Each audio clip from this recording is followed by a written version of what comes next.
Hello दोस्तों, welcome back to my channel. मैं थोल्ला भाई पीके में आपका स्वागत है। तो दोस्तों, जैसा कि आप लोग जान रहे हैं कि प्रेजेंट टाइम में केमिस्ट्री का जो वीडियो न्यूमेरिकल का है वो चल रहा है और साथ साथ में फिजिक्स का भी न्यूमेरिकल मैं बता रहा हूँ।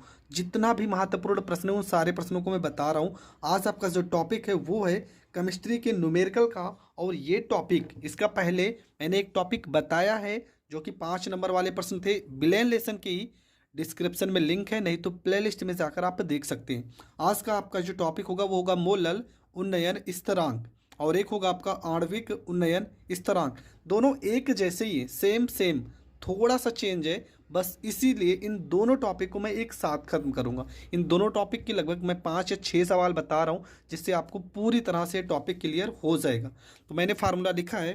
फार्मूला होता है m बराबर में 1000 गुणे में के बी गुणे में डब्लू पूरे के बटे में डेल्टा टी गुणे में बड़ा डब्लू ए। आणविक उन्नयन स्थिरांक फार्मूला हो जाएगा छोटा m बराबर 1000। यहाँ पे के भी लिखा है ना, यहाँ पे के एम हो जाएगा, यहाँ पे डब्लू, यहाँ पे डब्लू, यहाँ डेल्टा टी, यहाँ पर यहाँ डब्लू, यहाँ पे डब्लू। सारी चीज़ें पूरा का पूरा सेम सेम है, बस थोड़ा सा चेंज है। यहाँ पे के बी है, यहाँ पे के एम है। तो मैं बता रहा हूँ हर चीज़। जो आपका छोटा एम है ना, जो आपका छोटा एम लिखा है, ये आपका क्या है? जो आपका छोटा एम लिखा है ये आपका है विलेय का अणु भार। क्या है? विलेय का अणु भार है। सब कुछ मेरे साथ आप लिखते जाइए, जिस कारण आपका सबसे पहली चीज़ तो फार्मूला तैयार होना चाहिए। ठीक है। यम आपका क्या है? यम आपका विलेय का अणु भार है।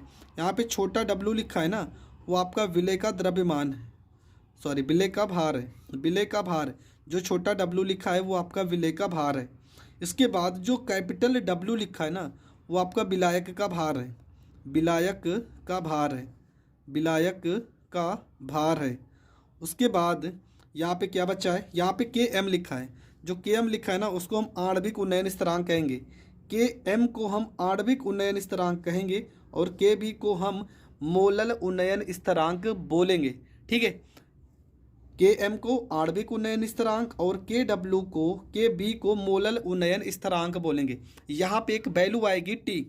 ठीक है। यहाँ पे डेल्टा टी है। डेल्टा टी का फार्मूला होता है। डेल्टा टी का फार्मूला क्या होगा? डेल्टा टी बराबर फार्मूला, दो फार्मूला होता है। डेल्टा टी बराबर हम यहाँ पर के बी डॉट एम भी यूज करेंगे। ठीक है। जहाँ के बी क्या है? के बी मोलल उन्नयन स्थिरांक के ऊपर मैंने बता दिया है। ये फार्मूला भी एक दो सवाल ऐसे हैं जहाँ पर यूज हुआ है। और एक फार्मूला मैं आपको और बता दे रहा हूँ। डेल्टा टी बराबर फार्मूला होता है, डेल्टा टी बराबर फार्मूला हो जाएगा टी एस माइनस में टी। ठीक है।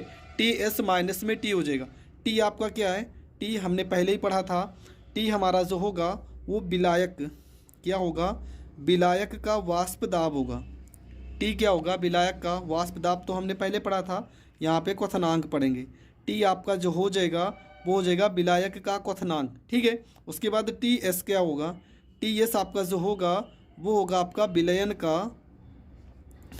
का क्वथनांक। ठीक है।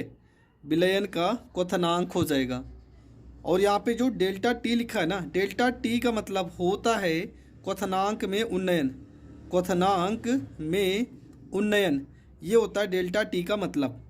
मैंने हर एक लाइन के बारे में, हर एक शब्द के बारे में बता दिया क्या कौन सी चीज़ होता है। ठीक है। मैं फिर से शुरू से आपको समझा दे रहा हूँ। अगर प्रश्न में मोलल उन्नयन स्थिरांक निकालना होगा तब हम ये फार्मूले का यूज करेंगे, जहाँ पर के भी आपका मोलल उन्नयन स्थिरांक है। छोटा यम जो लिखा है ये विलेय का अणु भार होगा।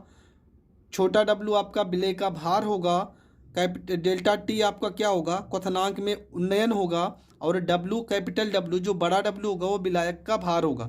उसी प्रकार आणविक उन्नयन स्थिरांक के बारे में समझते हैं। फार्मूला होगा m बराबर 1000 गुणे के एम गुणे डब्लू बटे में डेल्टा टी गुणे में कैपिटल डब्लू। के एम क्या होगा? आणविक उन्नयन स्थिरांक होगा। छोटा डब्लू विलेय का भार होगा। बड़ा डब्लू विलायक का भार होगा। डेल्टा टी क्या होगा?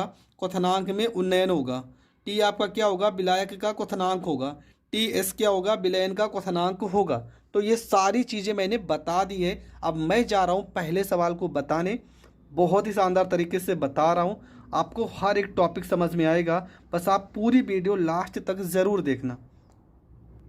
तो पहला प्रश्न आपका लिखा है कि 3 ग्राम यूरिया को 100 ग्राम जल में घोलने पर 3 ग्राम यूरिया और ये 100 ग्राम की वैल्यू अधिक है ना, तो ये आपका कैपिटल डब्लू है। अब यहीं पर हम लिखते चल रहे हैं, ये आपका कैपिटल डब्लू है और ये आपका स्मॉल डब्लू है। ठीक है, बस प्रश्न आप पढ़ते जाइए और हर एक टॉपिक को लिखते जाइए। जल में घोलने पर जल के क्वथनांक में उन्नयन, जल के क्वथनांक में उन्नयन की गणना कीजिए। जल के लिए मोलल उन्नयन स्थिरांक का मान 0.52 kilo kelvin kilogram mole inverse है। तो ये प्रश्न आपका ये क्या है, मोलल उन्नयन स्थिरांक। और मोलल उन्नयन स्थिरांक को हम किससे लिखते हैं, केबी से लिखते हैं। किससे लिखेंगे, ये किसका वैल्यू है, ये केबी का वैल्यू है। और हमें निकालना क्या है, जल के क्वथनांक के उन्नयन में गणना कीजिए।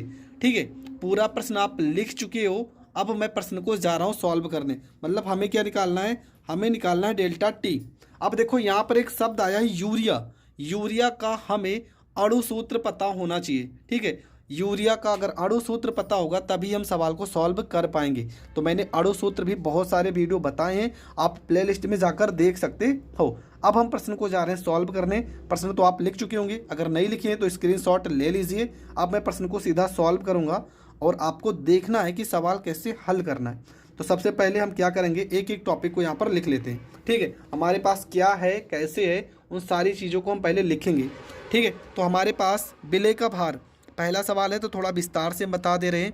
विलय का भार, विलय का भार के लिए हम क्या लिखेंगे, छोटा डब्लू का वैल्यू कितना दिया, 3 ग्राम। और आपको पता है विलय इसमें क्या था, यूरिया। और यूरिया का अणु सूत्र क्या होता है, NH2CO ये होता है यूरिया का अणु सूत्र। तो NH2 मतलब यूरिया का हम निकालेंगे अणु भार का ज़रूरत पड़ेगा क्योंकि ये है विलय और विलय का अणु भार हमें निकालना पड़ेगा। यन होता है 14 नंबर पे, तो यहाँ पर हो जाएगा 14 प्लस में यच होता है 1 नंबर पे, तो 2 एकम 2 हो जाएगा। सी आपका होता है 12 नंबर पे, ओ आपका होता है 16 नंबर पे, यन आपका होता है 14 नंबर पे और यच आपका हो जाएगा 2 एकम 2। सबको जोड़ लेते हैं तो यम बराबर आपका वैल्यू आएगा 14 और 12 में 2 जोड़ेंगे 14, 14 28, 14 तियाँ 42 और 42 में 14 जोड़ेंगे तो 56 और 4 60। मतलब यम का वैल्यू कितना आ गया, 60 आ गया। तो विलय का अणु भार भी आपका 60 आ चुका है। ठीक है, यम आपका क्या है, ये आपका विलय का अणु भार है। मैंने हर चीज़ पहले ही बता दिया है। ये है आपका विलय का अणु भार दिया है।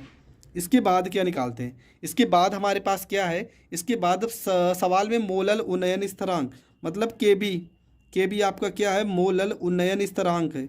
मोलल उन्नयन स्थिरांक है। ठीक है, उन्नयन स्थिरांक है ये, मोलल उन्नयन स्थिरांक है। तो इसकी वैल्यू कितना लिखा है, केबी का वैल्यू कितना लिखा है, तो ये आपका लिखा है 0.52 केल्विन किलोग्राम मोल इनवर्स।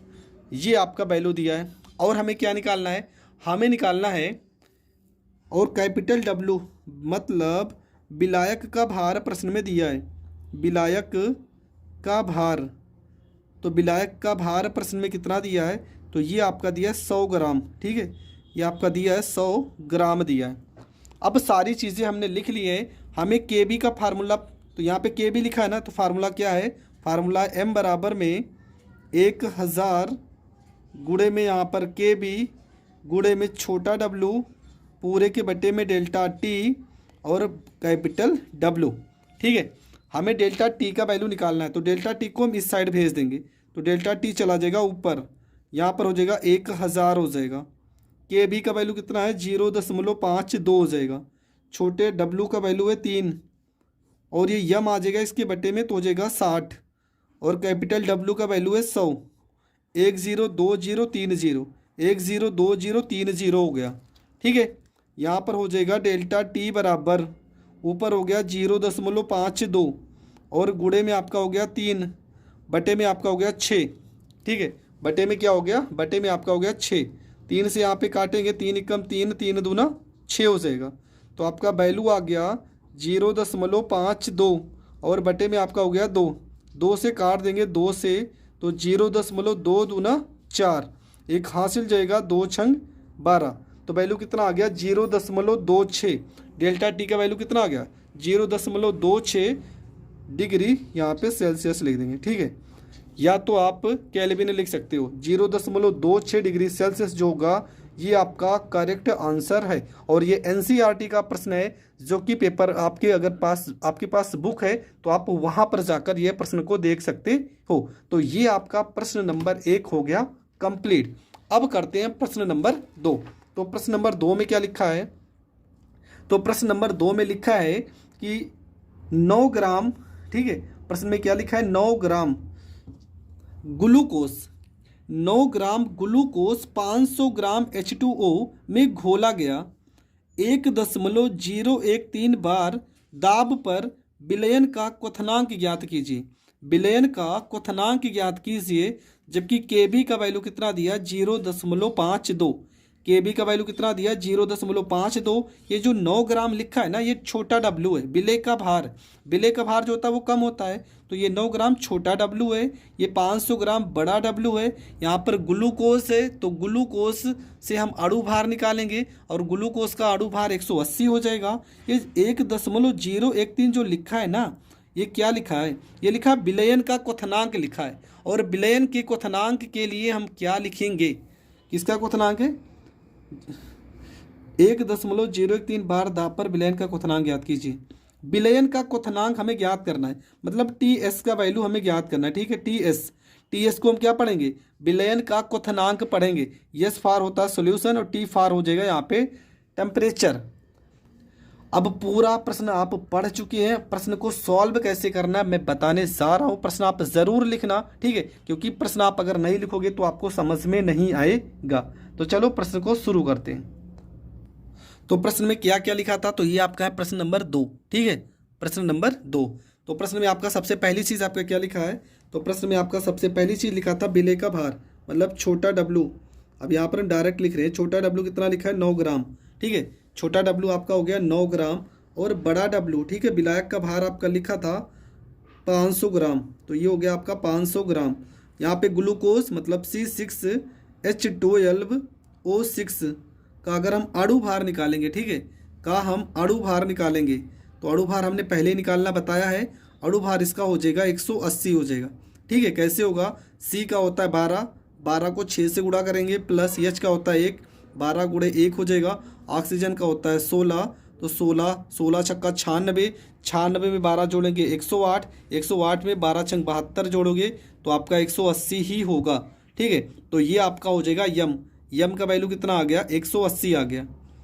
अब देखो प्रश्न में क्या दिया? प्रश्न में टी का वैल्यू दिया, टी का वैल्यू, ठीक है। टी का वैल्यू कितना दिया है?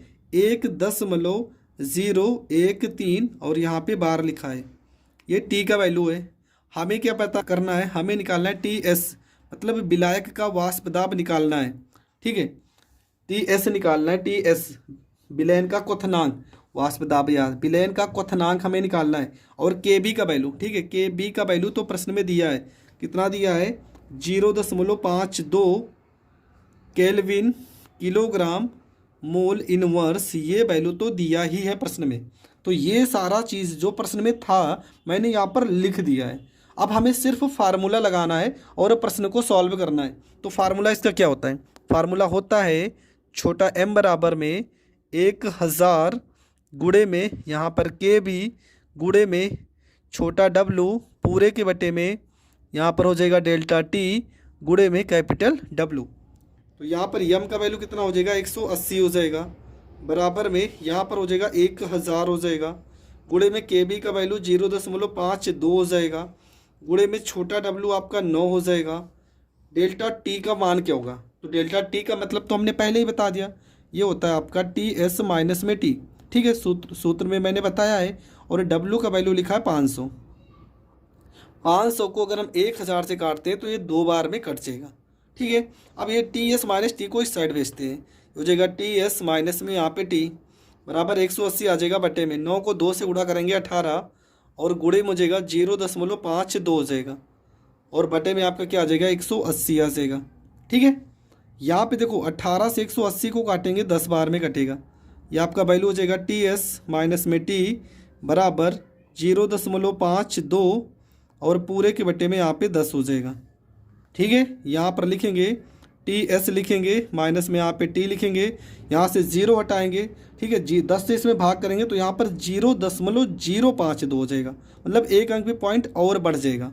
अब प्रश्न में देखो क्या है, प्रश्न में आपका किसका वैल्यू दिया था, प्रश्न में आपका टी का वैल्यू दिया है, मतलब कि टी एस माइनस टी का वैल्यू दिया 1.013 बराबर 0.052 है। इसके बाद क्या करेंगे, यहाँ पर लिखेंगे टी एस लिखेंगे बराबर 0.052, ये माइनस है ना, इसको इस साइड भेजेंगे प्लस हो जाएगा, 1.013 हो जाएगा। यहाँ पे हो जाएगा टी एस बराबर, इसको जोड़ देते हैं तो हो जाएगा 1 इसको पूरा जोड़ेंगे, 3 में 2 जोड़ेंगे 5, 5 में 1 जोड़ेंगे 6, 0 में 0 जोड़ेंगे 0, तो आपका जो उत्तर आ जाएगा वो आ जाएगा 1.065, ठीक है, ये आपका उत्तर हो जाएगा। ठीक है, टी का वैल्यू कितना था प्रश्न में, तो टी का जो वैल्यू है प्रश्न में वो आपका लिखा था 1.013 बार। तो यहाँ तक आपका आ गया प्रश्न कंप्लीट। तो ये प्रश्न भी आपको बहुत अच्छे से समझ में आ गया होगा। अगर प्रश्न बहुत अच्छे से समझ में आ गया है तो हम बढ़ते हैं अगले प्रश्न की ओर। तो ये प्रश्न आपका हो गया कंप्लीट। मैं यहाँ पर एक चीज़ आपको और बता दे रहा हूँ, देखो कहीं कहीं पर ये शायद इस प्रश्न का जो उत्तर होगा वो आपको मिल सकता है 1.052, ठीक है, इस तरह से मिल सकता है डिग्री सेल्सियस। अब वो क्यों मिलेगा वो उसका रीज़न मैं बता दे रहा हूँ। देखो जल का जो क्वथनांक होता है आपको पता है, जो जल का क्वथनांक होता है वो आपका होता है कितना, 100 डिग्री सेल्सियस होता है जल का क्वथनांक। मतलब 100 डिग्री सेल्सियस के बाद वह उबलने लगता है और वाष्प के रूप में उड़ जाता है, ये होता है। ये चीज़ तो आपको पता ही होगा। इसीलिए कि बहुत सारे ऐसे प्रश्न हैं यहाँ पर, जैसे 1.013 लगभग 100 के आसपास ही है। तो इस तरह का भी कोई प्रश्न होगा जहाँ पर ये इसमें शायद इस तरह से इसको 100 मान के किए होंगे, या तो मैं जो सवाल बताऊँगा कभी इसको 100 मान लूँगा, तो आप वहाँ पर कन्फ्यूज़ मत होना कि यहाँ पर 100 कैसे मान लिए। अगर प्रश्न में जल है तो आप जल का क्वथनांक 100 डिग्री सेल्सियस मान सकते हैं, ठीक है। तो ये आपका प्रश्न हो गया कंप्लीट। अब बढ़ते हैं प्रश्न नंबर 3 की ओर। तो देखो प्रश्न नंबर 3 में क्या लिखा है, लिखा है 12 ग्राम ग्लूकोज को 100 ग्राम जल में घोलने पर विलयन का क्वथनांक 100.34 डिग्री सेल्सियस पाया गया। किसका, विलयन का। और विलयन का क्वथनांक के लिए आप क्या लिखते हो, टी एस लिखते हो, ठीक है, क्या लिखते हो, टी एस लिखते हो। तो टी एस का वैल्यू कितना है, 100.34 डिग्री सेल्सियस पाया गया। जल के मोलल उन्नयन स्थिरांक की गणना कीजिए। क्या निकालना है, जल के मोलल उन्नयन स्थिरांक की गणना कीजिए, ये हमें हल करना है। तो हर एक चीज़ आप समझ चुके हैं। 12 ग्राम आपका क्या है, ये आपका छोटा डब्लू मतलब विलेय का भार है, ये आपका कैपिटल डब्लू विलायक का भार है। ग्लूकोज है तो ग्लूकोज का अणु भार 180 होगा। विलयन का क्वथनांक में उन्हें 100.34 मतलब टी एस का वैल्यू दिया है, ठीक है। और हमें क्या चाहिए, हमें चाहिए मोलल उन्नयन स्थिरांक। क्या चाहिए, मोलल उन्नयन स्थिरांक का हमें मान ज्ञात करना है। और मोलल उन्नयन स्थिरांक के लिए आपको पता है यहाँ पे क्या लिखेंगे, के बी लिखेंगे। तो प्रश्न आप लिख चुके हैं। अगर आप प्रश्न लिख चुके हैं तो प्रश्न को जा रहे हैं हम सॉल्व करने, और आप यहाँ पर देखना कि कितने आसान तरीके से मैं इसको बता रहा हूँ। तो प्रश्न नंबर आपका है 3, ठीक है। तो प्रश्न नंबर 3 में आपका क्या क्या वैल्यू दिया है। सबसे पहले छोटा डब्लू कितना लिखा है, 12 ग्राम लिखा है, ठीक है, 12 ग्राम, ये आपका विलेय का भार हो गया। उसके बाद विलायक का भार कितना लिखा है, तो ये आपका लिखा है 100 ग्राम। प्रश्न में लिखा है ग्लूकोज मतलब C6H12O6 का अणु भार निकालना है, मतलब छोटा m निकालना है। इसका वैल्यू 180 आएगा, मैंने बहुत बार निकाल के बताया भी है। उसके बाद आपका क्या दिया था, विलयन का क्वथनांक मतलब टी एस दिया था। टी एस का वैल्यू कितना है, तो ये आपका है 100.34 डिग्री सेल्सियस दिया है, ठीक है। इसके बाद हमें क्या निकालना है, इसके बाद हमें निकालना है के बी का वैल्यू निकालना है, मोलल उन्नयन स्थिरांक के बी का वैल्यू निकालना है। और जल अगर शब्द आया तो टी का वैल्यू आपको पता होना चाहिए। टी का वैल्यू कितना रखेंगे, 100 डिग्री सेल्सियस रखेंगे, ठीक है। ये टी का वैल्यू 100 डिग्री सेल्सियस रखेंगे। अगर प्रश्न में नहीं दिया है तो आप इसे 100 डिग्री सेल्सियस मान के चलोगे। अब यहाँ से एक फार्मूला निकल के आएगा, डेल्टा टी बराबर फार्मूला हमने पढ़ा था टी एस माइनस में टी, यही तो पढ़ा था टी एस माइनस में टी। तो यहाँ पर कुछ ऐसा ही करेंगे तो हो जाएगा डेल्टा टी बराबर में टी एस का वैल्यू कितना है 100.34 माइनस में हो जाएगा 100। तो यहाँ पे डेल्टा टी बराबर हो जाएगा आपका 0.34 डिग्री सेल्सियस। ये हो जाएगा डेल्टा टी का वैल्यू। अब फार्मूले पे आते हैं। फार्मूला है m बराबर में 1000 गुणे में आपका है k, यहाँ पे b छोटा w पूरे के बटे में डेल्टा t गुणे में कैपिटल W। तो यहाँ यम का वैल्यू 180 रखेंगे, बराबर में 1000 रखेंगे, गुणे में के बी का वैल्यू कितना है, तो के बी का वैल्यू हमें निकालना है। छोटा W का वैल्यू कितना है, ये आपका 12 है। कैपिटल डेल्टा T का वैल्यू कितना है, तो डेल्टा T का वैल्यू आ गया 0.34 और बड़ा कैपिटल W का वैल्यू है आपका 100। 1020 हो जाएगा। अब देखो यहाँ पे 0.34 को इधर गुणे में भेजेंगे तो जाएगा 180 गुणे में 0.34 बराबर यहाँ पर हो गया 12 गुणे में हो गया के, यहाँ पे हो गया बी। अगर कट रहा है तो काटेंगे, 12 से 180 में गुणा कर भाग करते हैं तो 15 बार में कटेगा। ठीक है, 12 कम 12 हासिल गया 6, 12 पंचे 60। तो आपका वैल्यू हो जाएगा 0.34 गुणे में 15 बराबर हो जाएगा के बी हो जाएगा। अब के बी में यहाँ पे गुणा करते हैं तो हो जाएगा के बी बराबर 15 को 4 से गुणा करोगे 15 चौको 60 हासिल आ गया 6, 15 तियाँ 45 और 45 में अगर 6 जोड़ते हैं तो आ जाएगा 51। ठीक है, 15 चौको 60 के 0 हासिल आ गया 6, 15 तियाँ 45 में 6 जोड़ेंगे 51। यहाँ पे दशमलव लगा है, कितने अंक पे, 2 अंक पे दशमलव। ठीक है, तो 2 अंक पे हम दशमलव लगा देंगे तो आपका जो वैल्यू आएगा वो कितना आ जाएगा 0.51 आ जाएगा। कितना आ जाएगा 0.51। अब एक चीज़ तो यहाँ पे छूट ही रहा है, क्योंकि यहाँ पे 10 भी तो लिखा है ना, यहाँ पे 10 लिखा है तो यहाँ पे गुणे में 10 भी तो रहेगा। ठीक है, यहाँ पे गुणे में 10 भी रहेगा। तो आपका वैल्यू जो आ गया 15 को यहाँ पे हमने 15 को 0.34 से गुणा कर रहे हैं तो हमारा जो दशमलव आ रहा है वो कितने अंक पे आ रहा है, 2 अंक पे। यहाँ पे आ रहा 5.1, लेकिन यहाँ पे 10 है गुणे में ना, 10 तो गुणे में है ही, तो यहाँ पर हो जाएगा आपका के बी बराबर, आप गुणा भाग बहुत ध्यान से करना, 5.1 बटे में 10 हो जाएगा और यहाँ पे 10 है तो एक अंक और खिसक जाएगा, 0.51 हो जाएगा। ठीक है, कितना हो जाएगा 0.51 और मात्रक आपका केल्विन किलोग्राम मोल इनवर्स। ठीक है, केल्विन किलोग्राम मोल इनवर्स, हम बार बार यही मात्रक लिख रहे हैं। तो ये प्रश्न आपका हो जाएगा कंप्लीट। तो आपका अगला सवाल है कि एक यौगिक के 4.18 ग्राम को 240 ग्राम जल में घोलने पर एक एटीएम मतलब एक वायुमंडलीय दाब पर विलयन का क्वथनांक 100.56 डिग्री सेल्सियस पाया गया। यौगिक का अणु भार की गणना करना है। ठीक है, मतलब हमें यम निकालना है। हमें क्या निकालना है, यम निकालना है। क्या क्या दिया है, 4.18 ही आपका छोटा W दिया है, ये आपका बड़ा W दिया है, और क्या दिया प्रश्न में, और आपका क्या दिया 0। हाँ, ये देखो विलयन का क्वथनांक 100.56 है, मतलब ये आपका TS दिया है, और T को आपको पता अगर जल आ गया तो T आप तो 100 डिग्री सेल्सियस आप रखोगे ही रखोगे। तो सारी वैल्यू आपको प्रश्न में पता चल गई।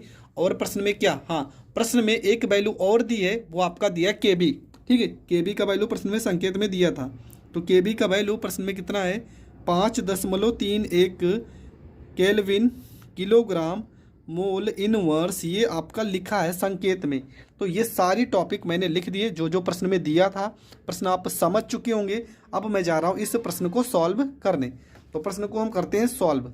तो कैसे होगा सॉल्व, सबसे पहले यहाँ पे प्रश्न में क्या क्या दिया है, तो प्रश्न में आपका छोटा W। ठीक है, ये प्रश्न नंबर आपका क्या है 4 नंबर प्रश्न है। तो छोटा W का वैल्यू कितना दिया है, ये आपका दिया है 4.18 ग्राम।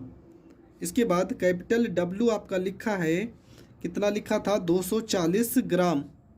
इसके बाद आपका छोटा m मतलब विलय का अणु भार ज्ञात करना है।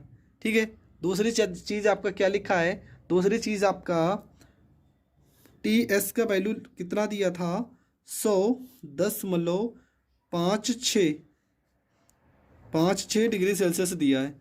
तो हम T का वैल्यू आपको पता होना चाहिए, हमेशा 100 डिग्री सेल्सियस पता होना चाहिए। तो डेल्टा T बराबर आपका हो जाएगा TS माइनस में T, मतलब डेल्टा T बराबर 100 0.56 माइनस में 100 डिग्री सेल्सियस, तो डेल्टा टी का वैल्यू आ जाएगा 0.56 डिग्री सेल्सियस। ये डेल्टा टी का वैल्यू आ गया। ठीक है, और प्रश्न में क्या दिया है, प्रश्न में आपका के बी का वैल्यू भी दिया है, कितना 5.31। ये के बी का वैल्यू भी प्रश्न में दिया गया है। सारी चीज़ें क्लियर हो गई ना। अगर सारी चीज़ क्लियर होगी तो अब सवाल को हम सॉल्व करते हैं। फार्मूला होगा m बराबर में 1000 गुणे में आपका के बी गुणे में छोटा w बटे में डेल्टा टी गुणे में कैपिटल W। तो यम हमें निकालना ही है। यहाँ पर हो जाएगा 1000 हो जाएगा, के बी का वैल्यू कितना हो जाएगा 5.31 हो जाएगा, छोटा W 4.18 हो जाएगा, डेल्टा टी का वैल्यू 0.56 हो जाएगा, और कैपिटल W का वैल्यू कितना दिया 240 हो जाएगा। ठीक है, अब यहाँ पर थोड़ा सा हम सवाल को सॉल्व करते हैं। देखो यहाँ पे 2 अंक पे दशमलव है, यहाँ पे 2 अंक पे दशमलव, इसको तो हम काट ही देंगे। ये 0 से ये 0 कट जाएगा, मतलब यम बराबर आपका आ जाएगा, यहाँ पे 100 को अगर 531 में गुणा करेंगे, देखो 2 अंक पे दशमलव है ना, तो पूरा पूरा अंक कट जाएगा, मतलब आपका सीधा आ जाएगा 531, दशमलव कट जाएगा, 2 0 से दशमलव कट जाएगा, और गुणे में हो जाएगा 418, और बटे में आपका हो गया 56, और गुणे में आपका हो गया 24। ठीक है, कितना हो जाएगा 56 गुणे में 24। अब यहाँ पर अगर आप काटना चाहें तो यहाँ पे काट सकते हैं। ठीक है, बहुत सारे तरीके हैं, यहाँ पे काटना हो तो आप काट सकते हो। मतलब मैं डायरेक्ट आपका उत्तर बता रहा हूँ। इसको आप ऊपर गुणा और नीचे गुणा करके अगर भाग करोगे तो आपका वैल्यू 165 के आसपास, लगभग 165.15 आपका जो लगभग में उत्तर आएगा, ये आपका करेक्ट आंसर हो जाएगा। तो गुणा भाग तो आप अपने हिसाब से कर ही सकते हो। तो ये प्रश्न भी हो गया कंप्लीट। आज का लास्ट प्रश्न है, प्रश्न नंबर है 5। ठीक है, 5 नंबर प्रश्न में लिखा है कि 0.707 मतलब 0.707 ग्राम कार्बनिक यौगिक को 180 ग्राम एसीटोन में घोलने पर क्वथनांक में वृद्धि 56.88 डिग्री सेल्सियस तक होती है। कार्बनिक यौगिक का अणुभार, ठीक है, मतलब हमें यम निकालना है, यम कार्बनिक यौगिक का अणुभार ज्ञात कीजिए। एसीटोन का क्वथनांक 56.38 डिग्री सेल्सियस है तथा आणविक उन्नयन स्थिरांक 16.7 है। तो ये आपका प्रश्न है। ठीक है, प्रश्न आप समझ चुके हैं। प्रश्न में क्या क्या वैल्यू दी है। ये आपका जो वैल्यू है ये आपका छोटा w है। ठीक है, ये आपका बड़ा w है। क्वथनांक में वृद्धि कितना लिखा है 56.88 डिग्री सेल्सियस तक होती है। ये आपका t का वैल्यू, ts का वैल्यू दिया है, कितना लिखा है ts का वैल्यू। ठीक है, ts का वैल्यू, और ये देखो 56.38 लिखा है ना, ये t का वैल्यू है, t का। और आणविक उन्नयन स्थिरांक दिया प्रश्न में, आणविक, देखो एक सवाल आ गया ना, ये आपका km का वैल्यू दिया, km का। पूरा प्रश्न आप पढ़ चुके हैं, हमें यम का वैल्यू निकालना है। हर एक टॉपिक को मैंने बता दिया क्या कौन सी चीज़ है। अब हम प्रश्न को करते हैं सॉल्व। प्रश्न आप ज़रूर लिख लीजिए, क्योंकि प्रश्न आप अगर नहीं लिखेंगे तो आपका प्रश्न सॉल्व नहीं होगा। तो प्रश्न में क्या लिखा था, प्रश्न नंबर आपका है 5, और 5 नंबर प्रश्न में छोटा w आपका लिखा है 0.707 ग्राम। ठीक है, ये आपका है, और कैपिटल W आपका लिखा है 180 ग्राम लिखा है। उसके बाद प्रश्न में आपका लिखा है TS का वैल्यू, जो वैल्यू ज़्यादा होगा वो TS होगा 56.88 डिग्री सेल्सियस, और T का वैल्यू कितना लिखा है 56.38 डिग्री सेल्सियस। उसके बाद आणविक उन्नयन स्थिरांक मतलब km को हम पढ़ेंगे आणविक उन्नयन स्थिरांक, इसका वैल्यू लिखा है 16.7। हमें निकालना है छोटा m, मतलब विलेय का अणुभार हमें निकालना है। तो फार्मूला क्या होता है, तो फार्मूला होता है m बराबर में 1000। ठीक है, क्या हो जाएगा आपका 1000 गुणे में km गुणे में w पूरे के बटे में हो जाएगा आपका, यहाँ पर होता है डेल्टा टी, और गुणे में आपका हो जाएगा कैपिटल W। अब यहाँ पे डेल्टा टी तो हमने निकाला ही नहीं। डेल्टा टी का फार्मूला क्या हो जाएगा, ये हो जाएगा आपका TS माइनस में T। तो डेल्टा टी बराबर हो जाएगा 56.88 माइनस में 56.38। ठीक है, तो यहाँ पर हो जाएगा डेल्टा टी बराबर में 8 में से 8 गया 0, 8 में से 3 गया 5, और 56 यहाँ पे तो 0 हो जाएगा, मतलब कितना आ जाएगा 0.5 डिग्री सेल्सियस, ये हो जाएगा वैल्यू। ठीक है, अब सारी वैल्यू हमें पता चल गई। अब सवाल पे हल रखते हैं।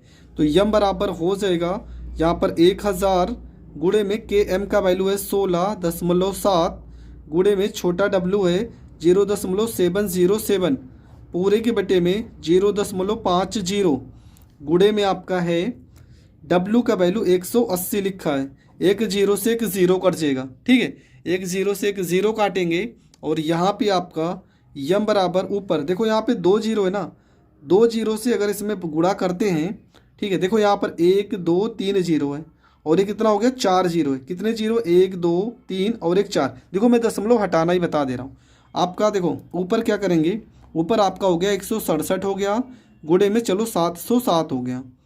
नीचे आपका सीधा हमने 50 लिख दिया। यहाँ पे देखो 100 पहले से थे ना, तो 100 तो रहेंगे पहले से ही। मैंने दशमलव पूरा हटा दिया ना। अब देखो दशमलव हटाने के जुगाड़ क्या है। यहाँ पर 1 2 3 4 अंक पे दशमलव थे ऊपर, तो आप नीचे 4 जीरो बढ़ा दो, नीचे 4 जीरो बढ़ा दो। और नीचे कितने 1 2 अंक पे दशमलव था ना, तो ऊपर 2 जीरो बढ़ा दो। लो दशमलव पूरी तरह से हट गए। अब काट दो, 1 2 3 4 जीरो हमें काटना है। 1 2 3 4 जीरो कट गए। आपका वैल्यू आ जाएगा एम बराबर में 167 गुणे में 707 और नीचे आपका आ गया 5। ठीक है, नीचे कितना आ गया 5 आ गया। एम बराबर इसको गुणा करते हैं, इनको पूरा गुणा करेंगे तो हमारा जो गुणा करके अगर हम भाग करते हैं तो वैल्यू हमारा आ जाएगा 236.138। ठीक है, 236.138 जो होगा वो हमारा करेक्ट आंसर हो जाएगा। तो ये प्रश्न भी आपका हो गया कंप्लीट। प्रश्न को सॉल्व करने का आपको तरीका पता होना चाहिए। अगर प्रश्न आप सॉल्व करना आपको आता है तो आपका कोई भी प्रश्न गलत कभी नहीं होगा, ये मैं पहले बता रहा हूँ। ठीक है, कोई भी प्रश्न आपका गलत तो हो ही नहीं सकता। तो ये पूरा का पूरा प्रश्न आपका हो गया सॉल्व। अगर प्रश्न आपका सॉल्व हो गया तो आपको हर एक टॉपिक अच्छे से समझ में आ गई होगी। देखो यहाँ पे अगर एक चीज़ मैं और बता दे रहा हूँ, शुरुआत में मैंने एक लाइन लिखी थी। क्या लिखी थी कि के एम बराबर क्या होता है, के एम बराबर होता है के बी गुणे में 10। ठीक है, तो यहाँ पर अगर के एम की वैल्यू आपको कितना वैल्यू दिया था, के एम का वैल्यू दिया था 16.7 लिखा था, बराबर यहाँ पे के बी गुणे में 10। अगर यहाँ पे हल करना चाहते तो आप यहाँ सीधा के बी बराबर लिख सकते थे 16.7 बटे में 10 और दशमलव हटाते तो यहाँ 1.67 आ जाता। कितना आ जाता, 1.67 डायरेक्ट आ जाता। तो शायद ये प्रश्न यहाँ पर ये वैल्यू भी रख के आप सॉल्व कर सकते हो। आपको जो तरीका बेस्ट लगी आप उस तरीके से कर सकते हो, ये आपकी जिम्मेदारी है। ठीक है, ये आपकी जिम्मेदारी है। तो ये प्रश्न आपका हो गया कंप्लीट। वैसे मैं एक जानकारी के लिए एक बात शुरू में मैंने बताया नहीं था, लेकिन मैं बता दे रहा हूँ। जो फार्मूला था यहाँ पर भी आप लिखना चाहते तो यहाँ पर आप लिख सकते थे। ठीक है, यहाँ पर जो 1000 लिखा है ना, अगर यहाँ पर आपको फार्मूले में चेंज करना था तो आप सीधा सा फार्मूले में लिख सकते थे। एम बराबर में यहाँ पे 100 कर देते, यहाँ पे के एम है ना, के बी कर सकते थे डायरेक्ट। यहाँ पे अगर 100 करते ना तो यहाँ पे सीधा के बी कर सकते हो और गुणे में डब्लू बटे में डेल्टा टी और गुणे में कैपिटल डब्लू, ये आप डायरेक्ट भी कर सकते हो। जो आपको बेस्ट लगे, जो तरीका आपको सरल लगे, आप उस तरीके से प्रश्न को सॉल्व कीजिए। और इस तरह के प्रश्न पेपर में ज़रूर आते हैं, प्रश्न को तैयार कीजिए। इसके बाद का जो टॉपिक होगा आपका, वो आपका होगा हिमांक में अवनमन का टॉपिक होगा। तो वो प्रश्न भी बहुत ज़्यादा इंपॉर्टेंट होते हैं और पेपर में पूछे जाते हैं। तो उन सारे प्रश्नों को देखने के लिए आप हमारे चैनल को सब्सक्राइब करें और चैनल पर नए हैं तो वीडियो को ज़्यादा से ज़्यादा लोगों तक ज़रूर शेयर करें।